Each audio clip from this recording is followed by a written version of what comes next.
கர்த்தர் ஊழியர்களை கொண்டு தேசத்துக்குள்ள பயங்கரமான சுகத்தை கட்டவிழ்க்கிற ஒரு ஆண்டுக்குள்ள நம்ம பிரவேசிக்கிறோம். இது இந்த ஒரு வருஷத்துக்கான வாக்குத்தத்தம் அல்ல, உங்க வாழ்நாள் ஃபுல்லா விசுவாசத்துல செயல்படுத்தலாம்.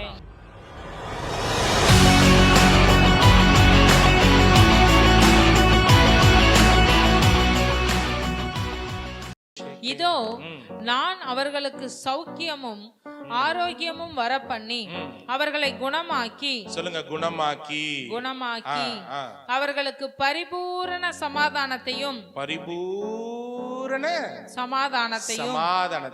சத்தியத்தையும்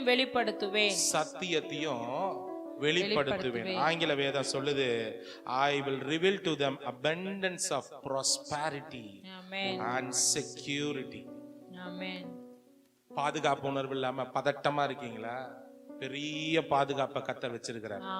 அவர் நாமமே பலத்த கோட்டை, அவர் நாமமே கேடயம். ஆமா, நீங்க மட்டும் நீங்க புரிஞ்சுக்கிட்டீங்க, நீதிமானோட நாமத்துக்குள்ள போய் பத்திரமாய் சுகமாய் தங்கி இருப்பானோ. ஹல்லேலூயா. ஆமா, இனி வர நாட்கள்ல தேவ சபையை கர்த்தர் அழைக்கிறார் அவர் நாமத்தை பற்றின அறிவுக்குள்ள. இயேசு என்ற நாமன்னா இரட்சகர், சுகமாக்குறவர், குணமாக்குகிறவர். அவரை ஃபர்ஸ்ட் சோர்ஸா, பிரைமரி சோர்ஸா வச்சு பழகுங்க.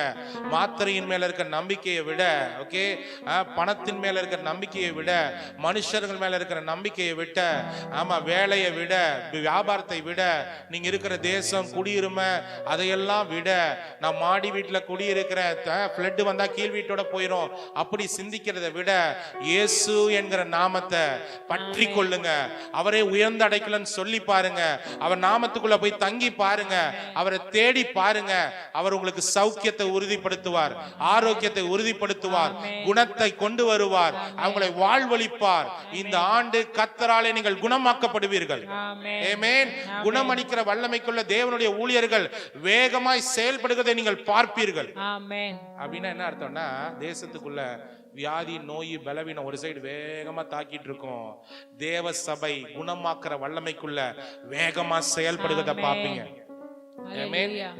பிரதர், நான் ஏற்கனவே டயபெட்டிக்கா இருக்கிறேன், ஏற்கனவே கொலஸ்ட்ரால், ஏற்கனவே இடுப்பு வலி, ஏற்கனவே பல்லல் ஆடுது, ஏற்கனவே முடி, நானே இருக்காதீங்க. ஆபிரகாம் பலவீனத்தின் மத்தியில, குழந்தை இல்லாத நேரத்துல எழும்பி எப்படி சுகமளிக்கிற ஜபத்தை செஞ்சானோ அதே போல நீங்க செய்யுங்க. கர்த்தர் உங்களை கொண்டு மகிமைப்படுகிறதை நீங்கள் பார்ப்பீர்கள். ஆமென். ஆமா, கர்த்தர் ஊழியர்களை கொண்டு தேசத்துக்குள்ள பயங்கரமான சுகத்தை கட்டவிழ்க்கிற ஒரு ஆண்டுக்குள்ள நம்ம பிரவேசிக்கிறோம். இது இந்த ஒரு வருஷத்துக்கான வாக்குத்தத்தம் அல்ல, உங்க வாழ்நாள் ஃபுல்லா விசுவாசத்துல செயல்படுத்தலாம். சில ஊழியர்கள் இந்த பூமியில வாழ்ந்திருக்காங்க, வாழ்ந்த நாட்கள்ல அவங்க பட்டணத்துல ஒருத்தரும் வியாதி இல்லை என்று சொல்லி அரசாங்கமே அந்த பட்டணங்களுக்கு குணத்தினால சுகத்தினால நிரம்பின பட்டணங்கள் என்று அறிவித்திருக்கிற சரித்திர ஆதாரங்கள் உண்டு. அந்த அளவுக்கு ஊழியர்கள் என்ன பண்ணாங்கன்னா, தேவ சபை தேவனுடைய சுகத்தினால, குணமளிக்கிற வல்லமையினால, ஆரோக்கியத்தினால நிரம்பி இருந்தாங்க. நீங்களும் நானும் விசுவாசிச்சோன்னா அந்த மண்டலத்துக்குள்ள வாழலாம். ஆமென். கர்த்தர் அந்த ஆண்டு சொல்றாரு, நான் குணமாக்குவேன். என்ன சொல்றாரு? நான் உங்களை குணமாக்குவேன். ஆமென்.